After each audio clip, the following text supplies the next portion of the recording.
Good morning or good afternoon, depending where you are today. My name is Ralph Consola, and I'm an Executive Managing Director here with Marshall & Stevens. And it's my pleasure to welcome you to SPACs Reimagined, Structure Smarter, Value Better, Execute Stronger. I will be your moderator today. Now, without further delay, let's jump into our discussion. The SPAC market has entered a new, more disciplined phase.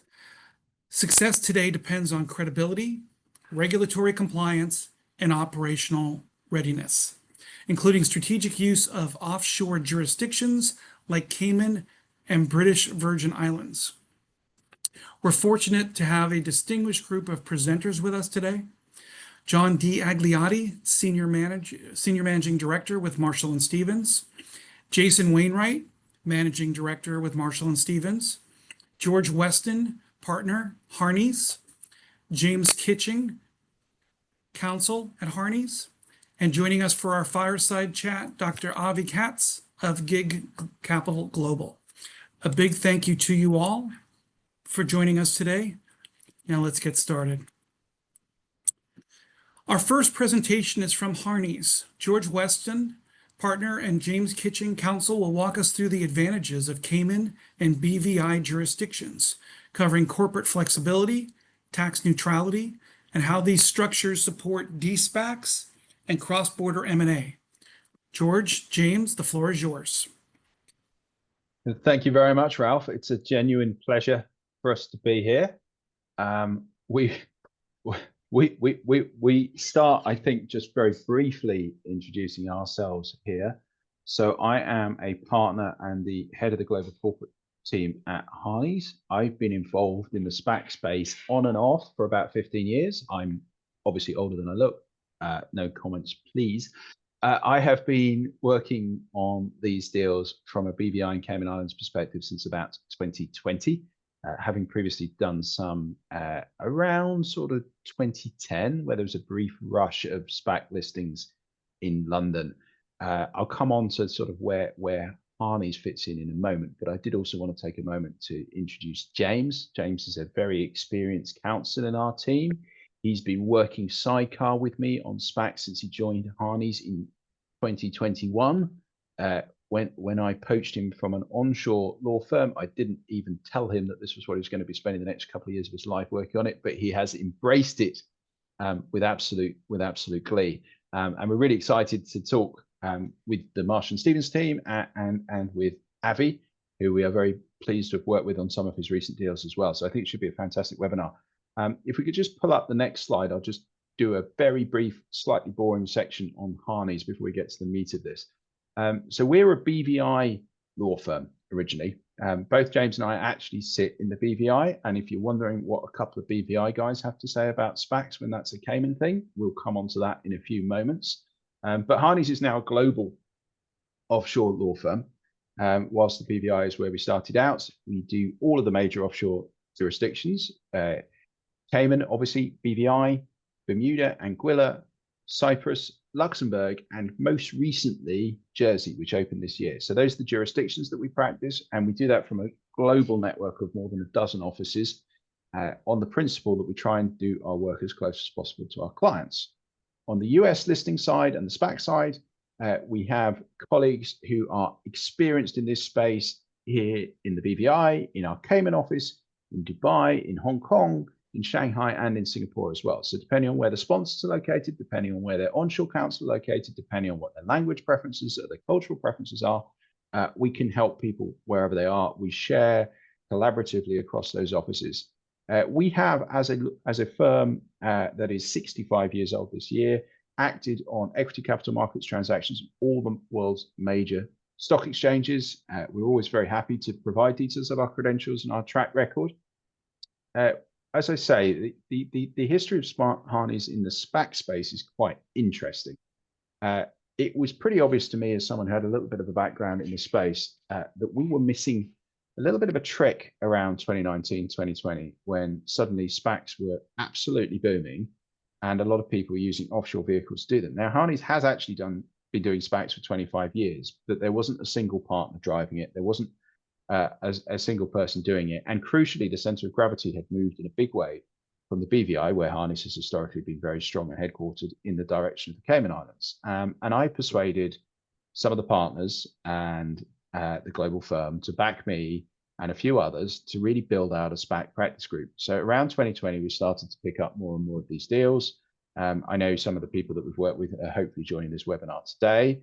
We've always prided ourselves on having partner-led, highly responsive commercial teams. You know, when we first got into the space, we were saying to people, look, we know that there are other more established firms out there. We know there are some firms whose name is on more F1s than us, but give us a chance, work with us. We hope we'll impress you. We're confident we'll impress you. We stick to our fixed fees. We get back to people quickly.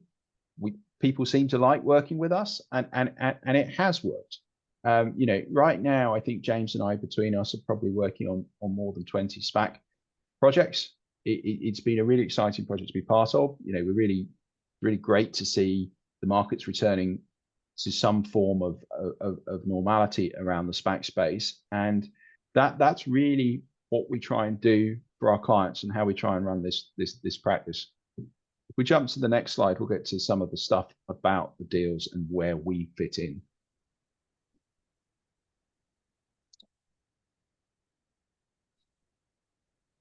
Over to you, I think, James, on this one, is it, or is it me? It's still you, George.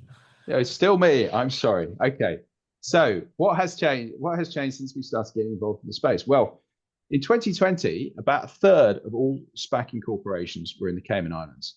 Now I've seen some different numbers floating around, and I don't have a hugely precise one as of today, because we're coming to the end of a quarter and not just past the end of a quarter.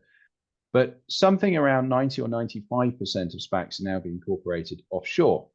Is that because offshore is awesome? Well, that's a part of it, and James is going to come on to that in the next slide. But it's also because of US drivers. So a desire to avoid excise tax on redemptions, and a desire to move away as far as possible from the jurisdiction of the Delaware court, which has, in a few cases, and I know Abby's been involved in some of them and may talk about it a little bit later, but in a few cases has tried to be creative in exposing SPACs and their directors to liability, to give investors who've lost money access to the P&I cover that those directors have, but in the process has really killed Delaware as a SPAC incorporation jurisdiction for the vast majority of SPACs. So that has led to us, whilst this isn't the same market it was in 2020, 2021 in terms of absolute boom, the Cayman interest is as high now as it has ever been.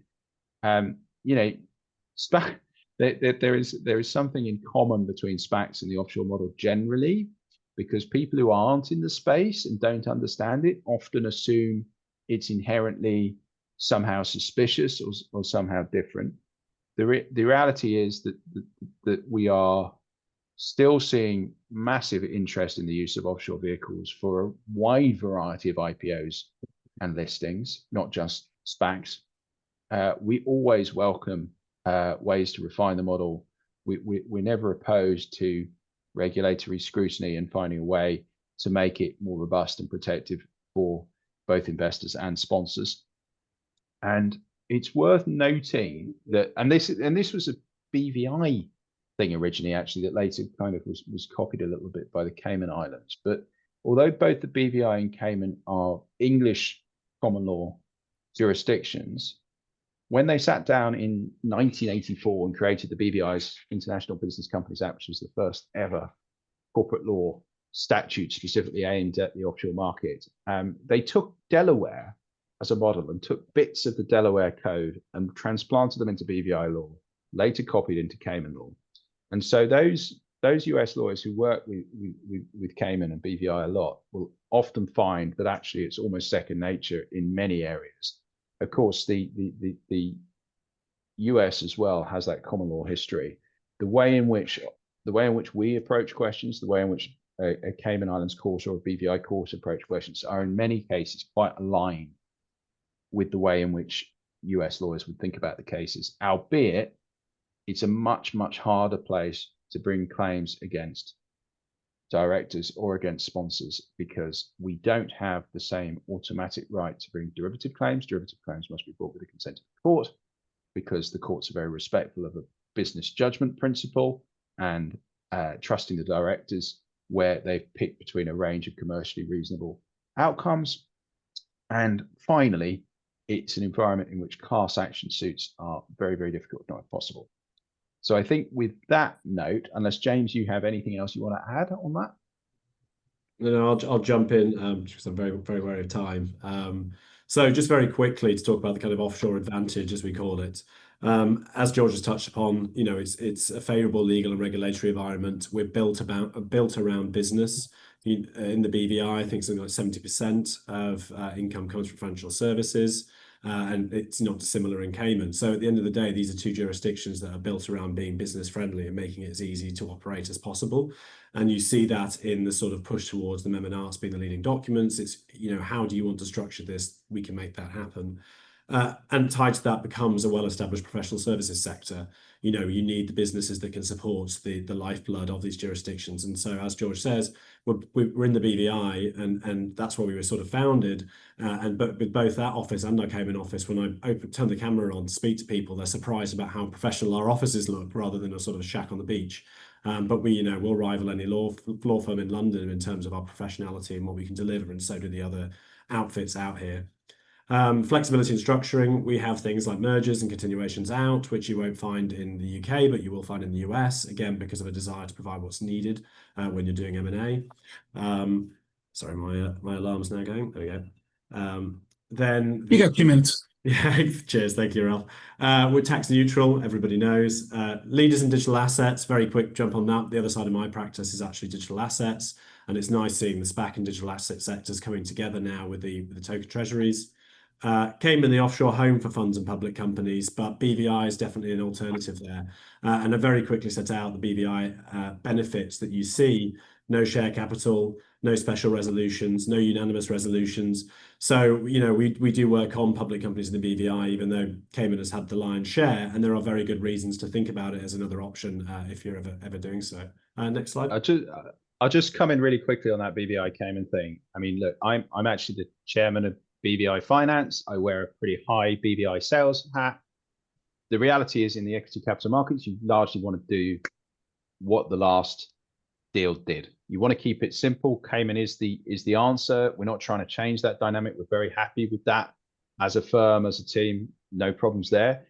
But for people who have a connection to the BVI, those few things that James mentioned, especially the ability to do resolutions in writing that aren't unanimous, BVI is a little bit easier. And for the people who have a connection to the BVI, have a desire to do something in the BVI, we did a London SPAC using a BVI vehicle. We've done a few de-SPACs involving BVI vehicles. Sometimes people put BVI on top of, as the sponsor vehicle, on top of Cayman. We're really happy to explore those when people want to do it. Although for the vast majority of people, it's just Cayman down the line, and that's absolutely fine. Try and get through as fast as possible. Offshore quirks, will allow Marshall Stevenson's friends to speak. Offshore quirks, just things to be aware of. Obviously, the registered office provider is a unique dynamic for Cayman and BVI. The importance of the Mem and Arts, you tend to go to that to find the answer that you're looking for. Cayman quirks, Mem and Arts effective on approval, whereas in BVI it's when they're registered. Special resolutions in Cayman, as we've said, you don't have that in the BVI. You can set it at whatever level you want. No public company legislation, which provides flexibility for foreign private issuers, which is really handy. We work with a lot of foreign private issuers, and often the stuff that you want to sort of disapply or apply. And name changes need shareholder approval in Cayman. I put that on there because we've had that on a couple of deals recently where you wanted to change the name quickly, but it's not as easy as you'd think when it comes to Cayman. Next slide.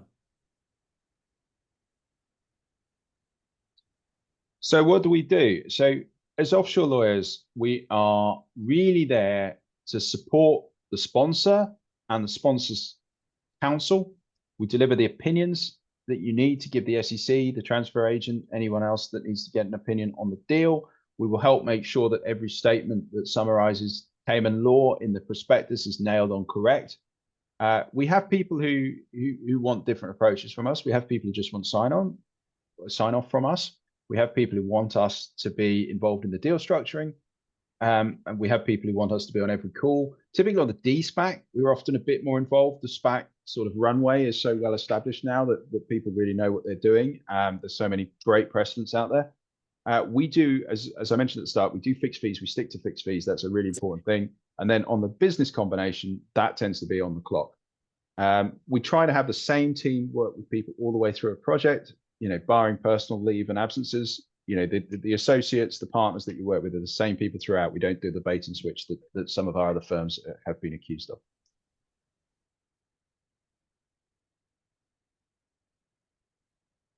Very final sort of comment is just to say a couple of market trends that we're seeing recently that might be interesting. We've noticed SEC looking more closely at offshore opinions. They're often easy changes, but they're being more pernickety about what they're wanting in there and not in there. Crypto treasuries, and I'd be happy to talk about this with anybody at a later time. Obviously, they're the flavor of the month at the moment. And one thing we haven't talked about is Harneys has a really great crypto digital assets practice. We would say we're market leaders in that space. And so bringing the two together is great. We're seeing less extensions, which is probably a good sign of having less clients calling up saying we need to extend. Or also people have got more savvy about the way they extend, I would say. And finally, for those that aren't aware, there is an SEC consultation at the moment on foreign private issuers. So it'll be interesting to see what comes out of that and what kind of impact that has going forward. And that is all. All right. Thank you, gentlemen. Now we've set the stage with jurisdictional structuring. Let's turn to valuation and fairness opinions, critical for boards and sponsors navigating SEC requirements. Our presentation will now move to John Agliotti, our Senior Managing Director in our Transaction Advisory Services practice, and Jason Wainwright, a Managing Director in that practice as well, who will take us through the new SEC rules that are reshaping fairness opinions and valuations and why transparency and documentation are now more critical than ever. Take it away, John. Good morning or good afternoon, everybody. Can we have the first slide? So, yeah, a lot to cover if you really start looking at this, but what Jason and I wanted to cover today are sort of regulatory shifts or more clarifications that we've seen either from the final rules coming out or just, the back and forth that we have with SEC during the S4 and F4 filings and the guidance we're kind of seeing. So just going back in first looking at fairness opinions, that's what we focus on. If you go back to the April 2022 proposed rules, the SEC was saying that the SPAC had to say whether or not the deal was fair to unaffiliated shareholders. No one really knew what that meant. After a lot of comments, when the final rules came out, well, there was that, and also was a fairness opinion required.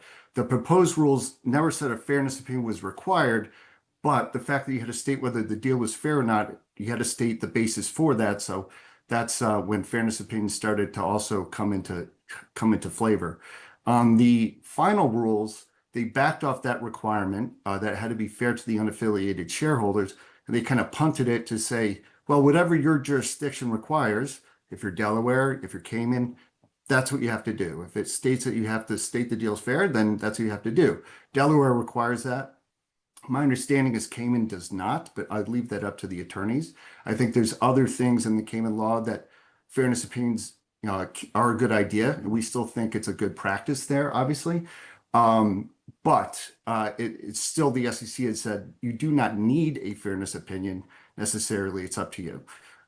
If you are considering a fairness, the board does need to consider the obvious things: the valuation of the target company, financial projections relied upon by the board, and other things, terms of financing and things along those lines. So, and Jason's going to talk about projections later. That's always a dicey topic that we deal with because we always request projections as much as possible. That's how we do our valuation work. It's a key part of it. So it's always been a back and forth since we've been involved with this. One of the bigger things also that we saw come out of the final rules is that the SEC agreed with the commenters that any decision on fairness should be fairness to all shareholders, not just the unaffiliated. So we always interpret the fairness opinions that we give out as being fair to the SPAC from a financial point of view. So we don't go down to the shareholder level because, again, no one knows what that kind of means. we're basically trying to establish a fairness opinion, again, from a financial point of view, that the SPAC itself is not overbuying for the target. That's really we look at as our main rule. Jason, I'll let you take the next slide. So moving to the next slide, we want to focus on the financial projections and really the story behind the numbers. So the SEC's final rules, specifically items 1605 and 1609, push for much greater transparency and how financial targets and projections are developed and disclosed. This increased disclosure allows investors to better understand not just the end results, but also the key assumptions and inherent risks underlying those numbers. And item 1605 in particular, it states that if projections are used, disclosure must include historical accuracy, the basis for the projections, material assumptions, and differences from the past results. So this requirement ensures investors can evaluate the reliability of management's forecast. Gone are the days when a simple one-paragraph summary level explanation was considered sufficient to explain the projections. Now the expectation is for a much more detailed narrative that fully explains how management arrived at its conclusions. So with regard to a narrative approach, from our perspective, the best way to meet these requirements is through a story-driven explanation. Walk through each element, the market drivers, the customer assumptions, the cost structure, and the growth rationale. When investors can see these assumptions clearly laid out, they're in a position to judge for themselves whether the forecasts are aggressive or conservative. And then on to management projections. During the most recent SPAC wave, the 2020-2021 SPAC wave, some sought to avoid disclosing management's projections by having the fairness opinion provider generate their own forecasts. But under item 1609 in the final rules, the SEC has made it clear that if management's projections were reviewed by the SPAC during diligence, those projections and forecasts must therefore be disclosed. This reinforced the importance of transparency and prevents boards from sidestepping disclosure obligations. So our key takeaway here is this: projections are not just numbers on a page. They represent a narrative that must be disclosed with clarity and specificity. As item 1605 underscores, disclosure should provide investors with the tools to assess risk and credibility. By doing so, boards not only remain compliant, but also build greater confidence in the de-SPAC transaction. So if we move on to the next slide, John. So contingent consideration and earnouts. When we first started doing these transactions back in 21, earnouts weren't really part of the play. It was always just upfront shares going out. But we've really seen that evolve over the past several years. And I would say the overwhelming majority of the deals that we see now do have some kind of earnout piece to it. And what's an earnout? It's obviously you have upfront consideration, let's say 200 million, and then maybe 100 million that comes out either in a 2 or 3 year term, and it's triggered based upon certain milestones. Those milestones could be share price based, or typically share price based, or financial performance based. Again, the earlier deals, they kind of tied it to share price performance. Now it's really tied more to financial performance, like again, a revenue target or earning target, EBITDA, something like that. We like the financial performance based model because you really can tie those right back to the projections, and everything's kind of aligned and tied together, and it all makes kind of sense. The key thing here is that we fair value that let's say that 100 million consideration, because it's a very low probability that 100% of that is going to get earned, because you say it's 100% that you're going to hit all your targets, and you're setting those targets maybe not way high, but lofty, let's just say. So we fair value that to effectively come up with a probability based upon a Monte Carlo simulation of 100,000 model runs with various assumptions that comes up with an effective probability. So that 100 million, let's say, could have a 50% probability of hitting. So we don't look at that as a $100 million consideration piece. We look at it as 50. So it really, and that was a new concept. It's not a new concept in valuation. It was a new concept when we discussed this with SPAC management and and the deal teams, because they're like, that doesn't make any sense. And we said, look, we do this all the time for other valuation assignments. It's a pretty standard approach. And once we got to discuss it with them, and go through it, they really saw it. And it really helps the deal because you're lowering the purchase price. So from a fairness perspective, that's good. But the seller is still seeing $100 million consideration piece. So the seller sees it as $100 million. The buyer looks at it as $50 million, and it's going to give you a little more cushion, on your fairness opinion. That's not why we do it. We do it because it's the right way to do it. And we've never gotten pushback from the SEC on that model. So, last slide to you, Jason. Move quickly through deliverables and disclosure expectations. So under the final rules, fairness opinions reports are no longer back office documents. They are now filed as public exhibits in either the S4 or the S4 as applicable. That means they must be robustly documented and clearly explained. The methodologies we use, the assumptions we rely on, and even the limitations of our analyses all need to be spelled out. This is a major departure from how we looked at things a few years back. In early 2021, attorneys often preferred fairness opinion disclosures of 4 or 5 pages maybe, but today in contrast, disclosures typically run 15 to 20 plus pages, and it's for good reason. More detail reduces the likelihood of SEC pushback. It answers the questions they're probably going to ask anyways, and gives investors the transparency that they demand.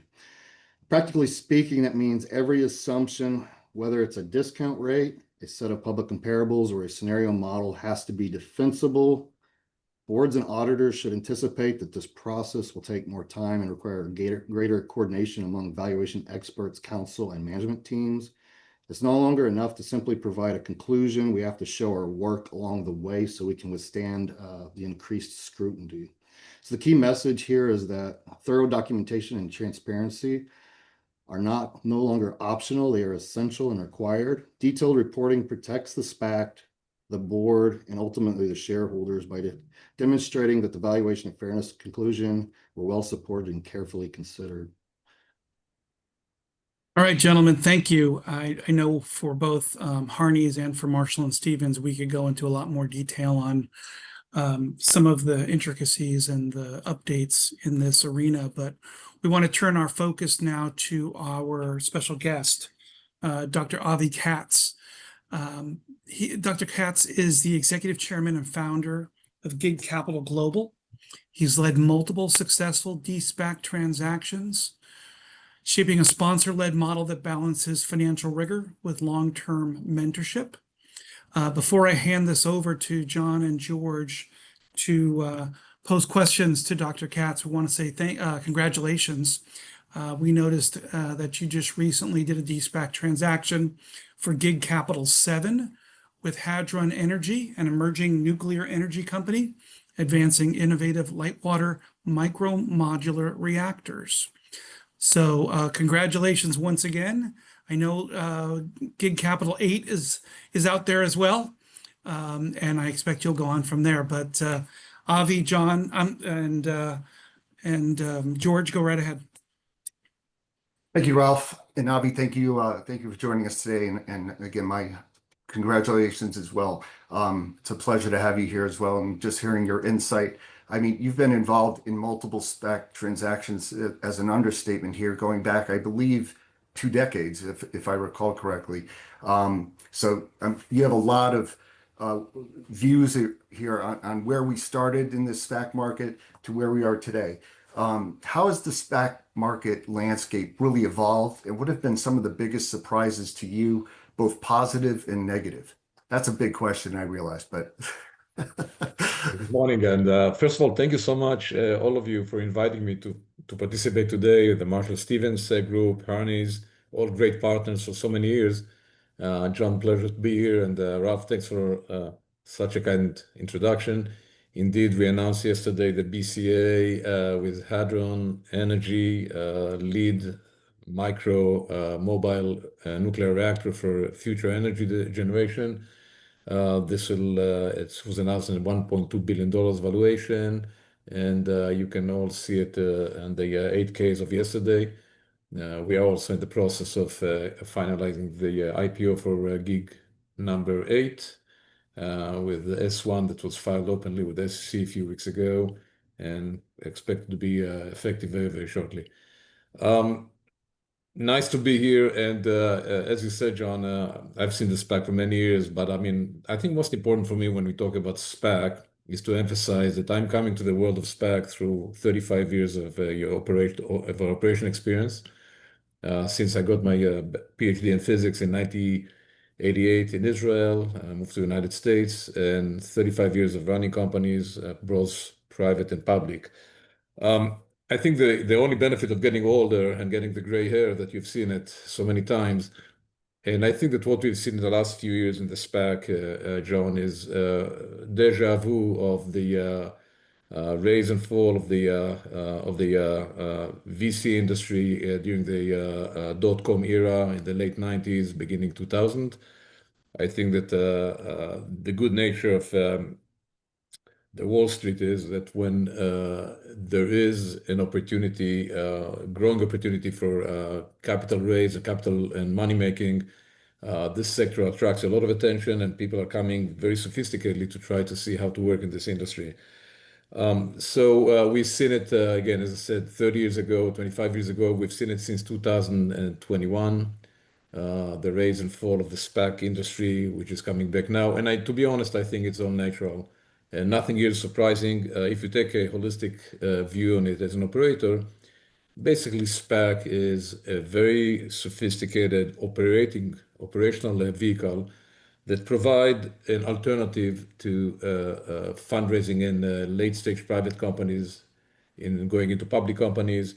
And the system has to be worked as a typical M&A, if you will, and a accelerated IPO for those companies. So I think what we've seen in the last 4 years, and as we all see it, there is a comeback of the SPAC, or rather say, adjustment of the nature of the SPAC as part of the ecosystem of the capital market. And I think the gist of it is very simple. People realized that there's no magic. It's a pure, hardworking, long-term vehicle that allow those small companies to go public.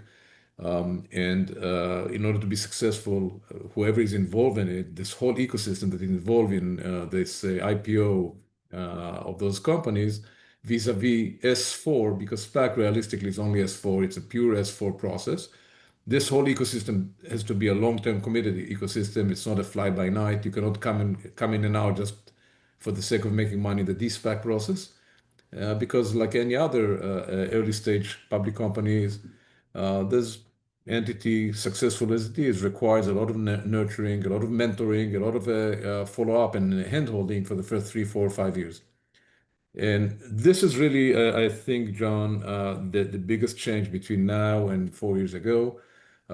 Is we all remember that in 2017, there are probably 35 SPACs in the United States. Maybe 3, 4 of them were TMT or technology. The rest were everything that was not very favorable by the Wall Street, whether it was oil and gas, whether it was retail, real estate. Probably when we started our SPAC, Gig Capital number 1 in 17, there are probably, as I said, 4 TMT SPACs.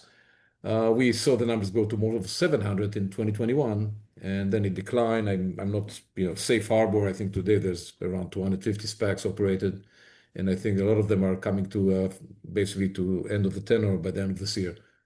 So realistically, in a world that has 300 companies sitting today in the queue for S1, regular S1 in the technology sector in the United States, 150 SPACs actively out there will be the right number.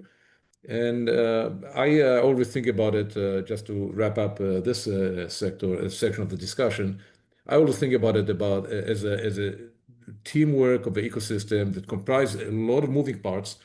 And I think as we all gel down and understood the advantages and disadvantages of the SPAC in the last 4 years, we came to understanding that there's probably 10 partners that have to work together to create value, and each one of those partners has to bring the value. First and foremost is the SPAC issuer, the sponsor, which has to understand that, as I said, it's a long-term commitment. It's not coming into the de-SPAC and walking away. We called in Geek Capital what we call the private to public equity transaction. So we think about it all like a private equity work in the public world. We also coined the definition of mentor investors because we want to be sure that people understand that if you come to this SPAC and want to be successful, more so if you come to Geek Capital, you are buying a partner, like an M&A partner. And after I've done 80 of those as an operator in my career, I understand the value of it. Then you have the legal group. That has to be long-term committed. We are very lucky to have this wonderful relationship with Harneys in the Caymans and with DLA Piper in the United States for more than 20 years now, working with a great partner, Jeff Salman. Then you have the auditors. Auditors also have to come in different stages of the SPAC. We'll talk about it. And in different stages, they have different commitment and different contribution and different value that they generate. I've been very lucky to work with the BPM group. Rich Bellucci, the chairman, has been our partner for 20 years as well. Then you have the target. Target has to come in to understand, and there's a lot of great discussion done just earlier between John and Jason about what's a realistic valuation. And in 21, people thought that coming in, every outcome is going to be a unicorn, and no matter what you are worth, and projections were, just as you said, just ridiculous. And there's no connection, to be honest, with many of the SPACs between the valuation set by the founders, the expectations, the reality of this company, forgetting that they have to generate really attractive value and upside for the investors. So target is to be realistic. Operators have to really want to be CEO in a public companies to understand what it means and to own the responsibilities for what it means to be a CEO of a public company. Then you have the investment bankers. That are taking the SPAC public and then de-SPAC and follow it up. And again, I think the model of the SPAC in 21, 22 for investment banker went a bit out of the skis. I think people were ahead of the curve in terms of trying to make as much money as possible with no connection to the value generated here. And I think we've adjusted now to understand that, again, this fees, bankers' fees, which is the largest expense of the SPAC formation and closing the SPAC has to be realistic. And just to wrap it up, there are others then that come in. You have the risk capital investors, you have the IPO investors, you have the de-SPAC pipe investors, and you have the follow-up investors. So this whole ecosystem has to work as one group, has to create value, to bring the value and be compensated according to the value generation. And I think this is the biggest change between 21 and today, John. Okay. Just one follow-up. Sorry, George. Just one follow-up. Did you, the whole, what I call the negative hype area of SPACs, when it was front page and these things were horrible, and I mean, every day it was in the journal, when either the front or either the back, whatever. Did that surprise you? And did you think that would have, killed the SPAC market, or how did you see that?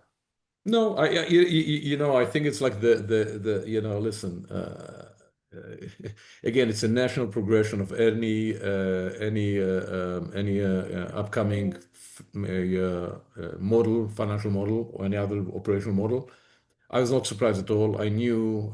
I think that when you look into the SPAC again, the involvement in threes between 2018 and 2021, you realize that this shooting star is unrealistic. Again, I always compare it to those of us that are old enough to remember the .com. It was no different. What happened to the VC industry happened here again. I think at the end of the day, if you look to it 4 years later, and again, the only difference is that when you do VC, your life duration is 5, 6, 7 years on the fund. So the ROI has to be justified at over 5, 6, 7 years. SPAC is like playing chess with a clock. So your duration, the tenor is 2 years. So we see the reaction is like turning a speedboat 90 degrees compared to turning a tanker 90 degrees. The SPAC happens much faster because the duration is shorter. So, I mean, I will tell you it's a shame because, I've seen probably 6,000 targets since 2017. Only in Gig 7 alone that we announced yesterday, we've seen probably 450 targets since September last year. And I can tell you that, John, unfortunately, with no exception, every discussion with targets starts with, it has a nasty flavor, it's a backdoor way, explain to us why. And I will always tell them, there's no one size fits all, like any other thing. In the rough, you have to find the diamond. And I'm proud to tell you that, we never failed in closing SPACs. And we at Geek Capital put foremost emphasis on the innovation and the differentiation of the technology. And like any other TMT, M&A, when you're looking into a successful acquisition, you have to look into a three-legged stool. And the biggest leg is the quality of the technology. And then come the quality of management, and then come the financial growth engine. So if, it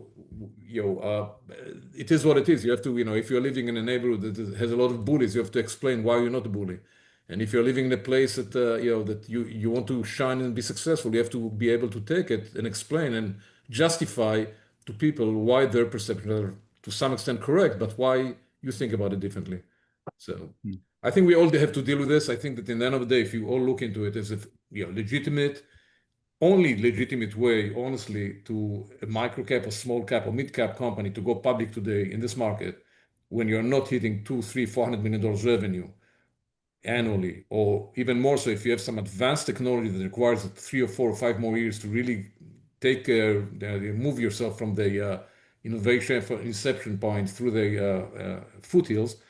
If you really take this approach that this is the only way to move into IPO and really democratize your cap table and use this beautiful toolbox of capital raise and capital monetization in the public market, the SPAC is a great tool, and I think it's going to be here forever because those companies will have to have SPAC. I think I talked to John about it when I started my first SPAC, a couple of decades ago, and then I went to bootstrap companies in the early 2000s. The only drive I had was to create a model that will allow entrepreneurs to finance their company for long term without working every morning to the risk of being terminated by activists or by shareholders that have other interests, and to allow entrepreneurs to drive their dream long term. And I think that if you look to what is available, what's a toolbox that's available to entrepreneur when he goes to 2, 3, 4 years of inception of the company, he can go into continue to raise the money in the private sector, go into VC round D, whatever. He can try to sell the company and find a strategic buyer, or he can try to think seriously about going public, control his destiny, and move forward again to use the very attractive toolbox of fundraising, capital raising in the Wall Street, with the knowledge that he is going, as I said, taking the responsibilities of the ownership of being a CEO of a public company. So this is really what it's all about. There's no miracle in SPAC. It's a pure operational capital opportunity and option for entrepreneurs and owners. Yeah.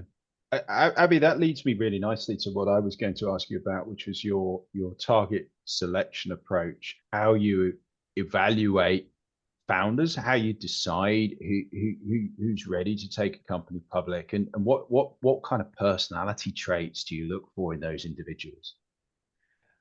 So, George, you asked me now to preach to Moses on 10 commandments. You guys have been involved, all of you are fantastic people. I know all of you from many years of a relationship and interactions. Honestly, George, I think about SPAC targets exactly as I said earlier, like I was thinking for 30 years about targets for M&A. Like you think about hiring a new partner or like engaging in a new endeavor. How do you select a client? First and foremost, you look to the eyes of this client and ask yourself if this is trustworthy, is it someone that I want to have fun and enjoy the next 10 years together, and if there's someone that you can really treat as a partner, right? For all the meaning of this word partnership. This is the first thing. So I think the quality, the reputation, and the integrity of your target leaders and the founders and the owners is most important. And I don't want to go to superlatives here, but listen, some of those companies are driven by exceptional entrepreneurs. And then you look, regardless of their age, you're looking to how coachable they are. How can they contain their desires, ambitions, and their egos to move from a private world where you report to 2, 3, or 4 owners, and you can play the boardroom completely different than you play it in the public world when you have to report to thousands and thousands of shareholders. The second thing is, as I said earlier, the quality of the innovation. you know, as my late father used to say, if you want a good shoe, you go to the shoemaker. The only thing I do is technology. And when I look to technology, I can say, I think innovation, differentiation from the rest of it, it requires very, very deep due diligence of IP, very deep due diligence of competitive analysis. And when I look, by the way, going to valuation, John, when we'll talk later, I took a great interest in your comments. I will tell you that I've been always avoiding setting valuation on future projections because I think it's meaningless. The market can change 10 times in any event, and as you said, paper can take anything. So I care more about the technology, innovation, the differentiation, the ability really to take a lead and be the leader in this industry in 3, 4, 10 years, depends what it is. The third thing, George, is like any other thing, we are living in a very opportunistic world. And as we have observed in the last year, even in the United States alone, and Europe as well, the flavors of the day are changing by the administrations, are changing by the eco-political situation. Unfortunately, we're moving from the great times of peace and quiet and Beatles songs to a world that is getting this resonance back to more of a aggression. And therefore, when you pick a target, particularly in those days, you have to pick a target that is relevant. I can tell that we've done SPAC that are fantastic in terms of medical equipment, are going to change the face of the universe. I really, I took it because altruistically, I didn't care too much about the immediate ROI. I cared about really bettering and improving femtech, for example, which has been undervalued and undertreated for many years.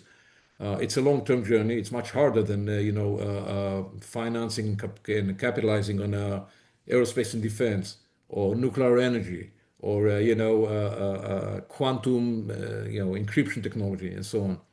And the last thing I think which is very important is your ability to look into it with partners like all of you, like serious investment bankers. We've been working very closely with many of them, and I don't need to name them all because we're in a good relation with all of them. And their ability to really cater to the investors' interest in investing money because you have to capitalize these companies. And so I'll just to summarize, first is the quality of management and the ability to create a long-term partnership. The second thing is the quality of the technology. Third thing is really the ability to capitalize it. And the last thing is, the fact all of them coming together to whether this is an attractive vertical that the market would like to capitalize, because a lot of those future technology requires hundreds and hundreds of millions of dollars to bring it to fruition, like any other infrastructure world. So, Ralph, do we want to pause? Is there any Q&A that we need to deal with, or otherwise we'll continue?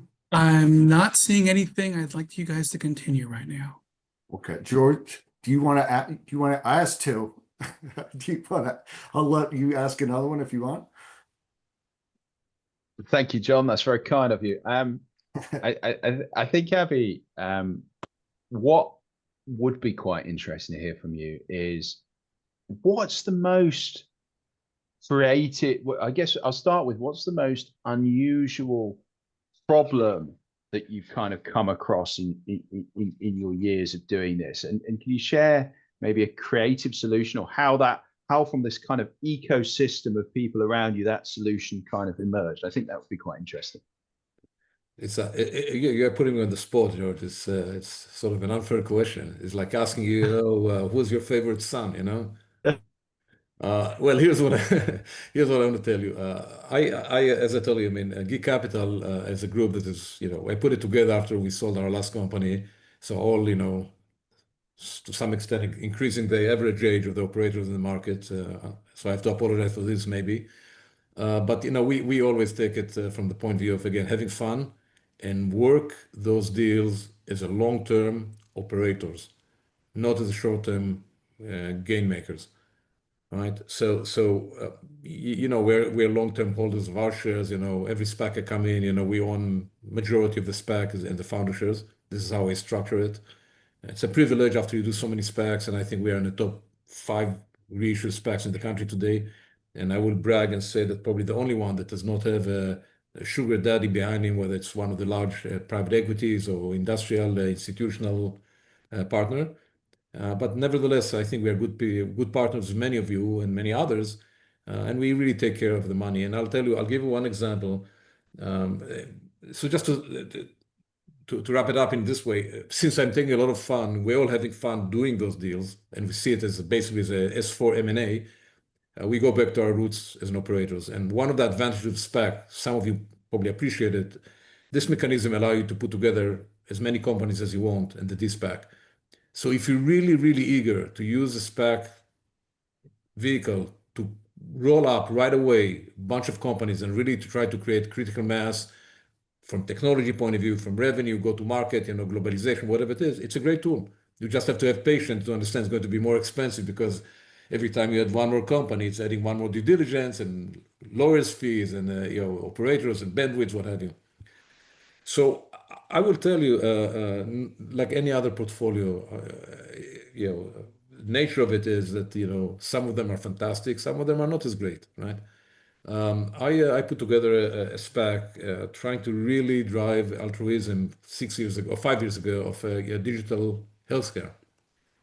And I really thought about it as, how can we better, as a market move, as the world move to digitalization, how can we bring it to the medical world, to the healthcare world? And we put together 6 companies from all over the world, all the way from India to United States. And I will tell you, first of all, the process was fantastic, because you get to know people from all over the world, for months you're doing the due diligence calls and you have a lot of excitement and bring consultants and it was really a lot of fun.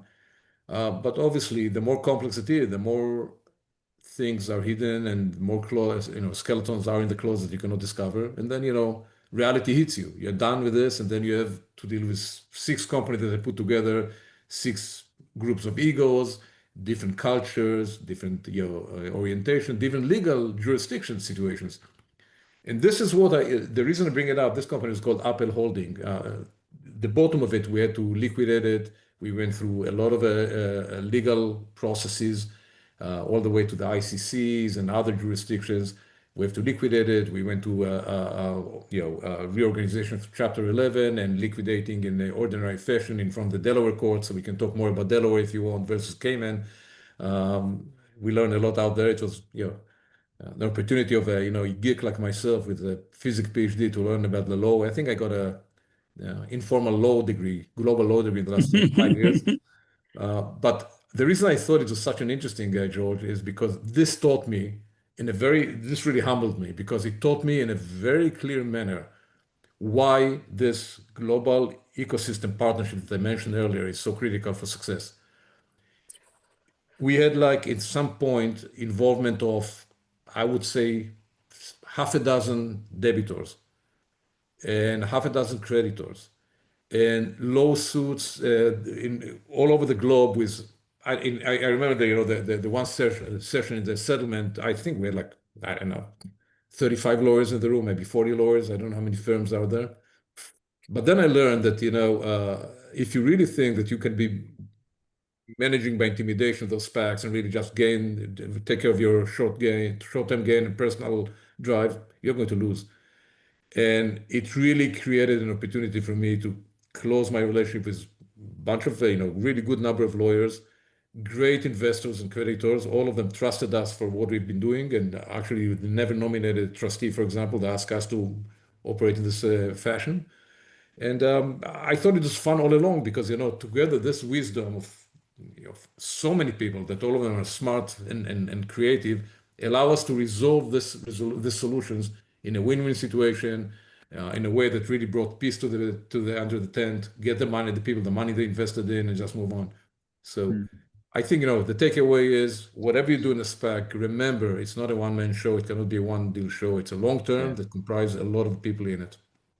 Yeah, thank you, Avi. That's a fantastic answer, and I do very keenly remember that first call that you and I and Jeff had about doing your first offshore SPAC and how that could help address some of your issues. But I'd love to push you more on Cayman versus Delaware. But I also want to give John a chance to ask a question, because I know we haven't got much more time now.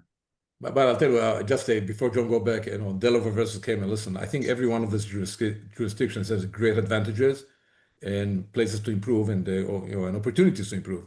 I hope that under the new administration here in the United States, Delaware will take a deep dive and do the failure analysis, because obviously moving, as you mentioned earlier, I think moving 90% of the business from Delaware to Cayman. Not only by the way, not only by means of SPAC. As I understand, even a small cap and even large cap S1s are preferring to go those days, offshores. Being a loyal American, I hope that we all look into it and understand what's happening here, and allow Delaware to improve. Because as you said, it has to be more friendly. It has to be part of an ecosystem that allow all of us to have fun, be successful, make money. So, not to take away from you guys in Cayman, because I love what they're doing with you. I was going to say, I hope Delaware doesn't get too good again. Don't worry, George. Another one is coming your direction, so we are loyal. Oh, perfect. John, I think we've probably only got about 3 minutes left. I don't know if you want to ask a question or if you want to do how do you want to do it? Should we do closing remarks each? How do we play this now? Ralph, I leave that up to you. You're the moderator. I've got a list of 10 questions for you, Avi. I remember the UpHealth transaction. I thought it was a fantastic platform. We're happy to do the valuation work on that, but you've seen a lot. And again, we could do this for another hour, but anything, Avi, that you think we should have asked you, or that you want to make sure the folks on this call understand, as someone who's done this several times, before we close out? Right. Thanks for first of all, thank you very much for the opportunity. All of you, Ralph, great mentor, moderating here.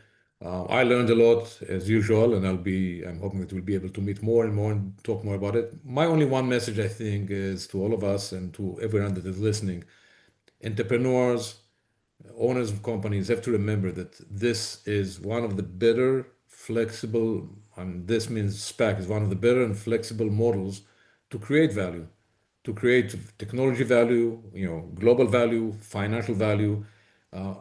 Entrepreneurs should not shy away and be afraid of it. Owners should not always think about the negativism, because there's so much positive. And if you do it correctly, you cannot go wrong. If you do it correctly, it's a long term, like any other TMT. All of the built TMT companies know it's not 3 years and not 1 year. It's 5 to 10 years minimum. And I encourage all of us to stick with this. I do believe SPAC is here to stay. I do believe, like any other industry, we have to renovate ourselves every day and to create the value and to look into it, and all of us to give away a bit of the greed and don't look about short-term gain. It's not a short-term gain. Let's keep together as one team as we do it forward, and we can create huge amount of value to entrepreneurs all over the world. And after all, as an operator, my only message to entrepreneurs and to all of us is, let's support continuation of development of technology and innovation. This is the only thing that will keep this world away from the trouble we are today. Put people together and really make us all part of the universe that is better to all of us. Thank you, Avi. Great way to close out. So on behalf of Harneys and Marshall and Stevens and Gig Capital Global, all of everyone who's participated here, thank you so much for attending. We will be sending out information as a follow-up about what was discussed here today. If there were questions, I didn't see anything that we weren't already addressing. But if you have any questions, follow-up questions, feel free to send them over, and we'll reach out with a quick wrap-up of this. Thank you again, everyone, and good night. Thank you, everyone. Thank you. Thank you. Bye.